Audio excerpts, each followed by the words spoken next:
નમસ્કાર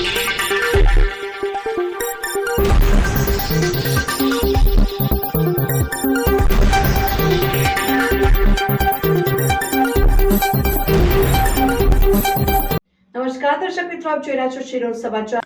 14 ફેબ્રુઆરી 2019ના પુલવામા શહીદ થયેલા વીર સપૂતોને શ્રદ્ધાંજલિ અર્પણ કરવા માટેનો કાર્યક્રમ યોજાયો। પુલવામા શહીદ થયેલા વીર સપૂતોને શ્રદ્ધાંજલિ અર્પણ કરવા માટે સ્ટેટ બેંક ઓફ ઇન્ડિયાની બાજુમાં ચકદે સ્મારક ખાતે ગુજરાત સચોટ મંતવ્ય ન્યૂઝપેપર દ્વારા કાર્યક્રમનું આયોજન કરવામાં સ્ટેટ બેંક ઓફ ઇન્ડિયાની બાજુમાં ચકદે સ્મારક ખાતે સાંજે 5 થી 6 વાગ્યા દરમિયાન કરવામાં આવ્યું હતું।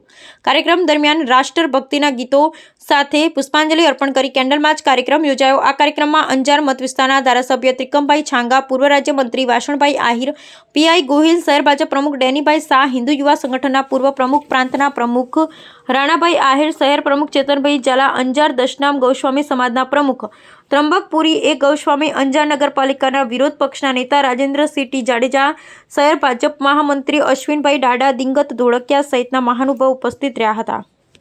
પુલવામા આતંકવાદી હુમલામાં રાષ્ટ્ર માટે બલિદાન આપનારા વીર જવાનોને આજે શ્રદ્ધાંજલિ નિમિત્તે અંજાર નગર દ્વારા અને ખાસ કરીને મીડિયાના મિત્ર ગુરુ દ્વારા જે પ્રકારે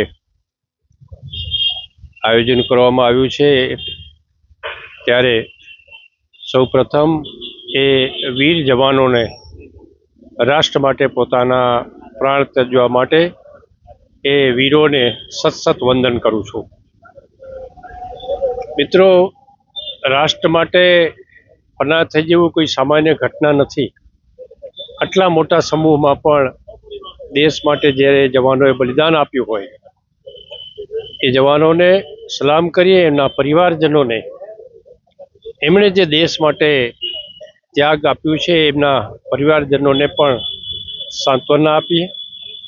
આવતા દિવસોમાં આવા પ્રકારની ઘટના ન બને, સૌ દેશવાસીઓ એક થઈને આવા પ્રકારની પ્રવૃત્તિ ક્યાંય બી થતી હોય તો એને રોકવામાં તંત્રને અને એજન્સીઓને મદદરૂપ થઈને આવી ઘટના રોકાશે તો ચોક્કસપણે જે જવાનોએ પોતાનું બલિદાન આપ્યું છે એને સાચી શ્રદ્ધાંજલિ ગણાશે।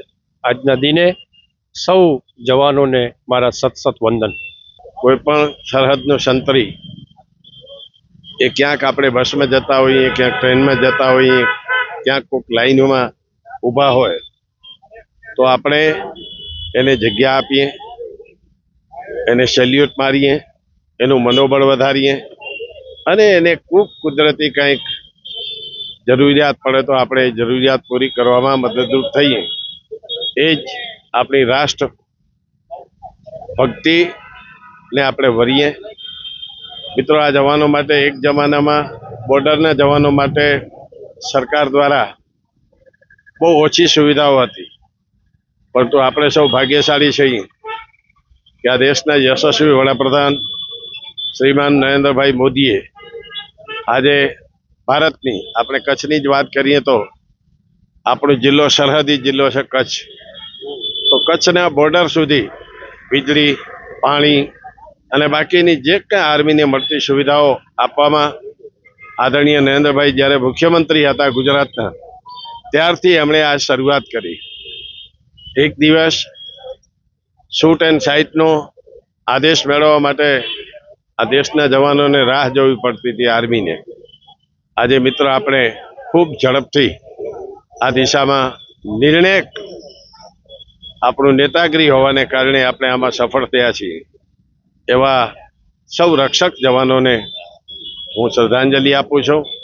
આવો આપણે સૌ રાષ્ટ્રભક્તિ માટે આપણે કંઈક કર્યું એવો મીઠો ઓડકારો લેવામાં આપણે સૌ સાથે મળીએ। આજના પ્રસંગે જે પ્રેસના મિત્રો, બળદેવપુરી, ભરતભાઈ, બાકીના બધા જ પ્રેસના મિત્રોએ સુંદર મજાનું કાર્યક્રમ કર્યું। નગરપાલિકા અને પદાધિકારીઓ આમાં હાજર રહી અને દેશભક્તિનો એક માહોલ ખડો કર્યો, એના માટે સૌને અભિનંદન। Thank you.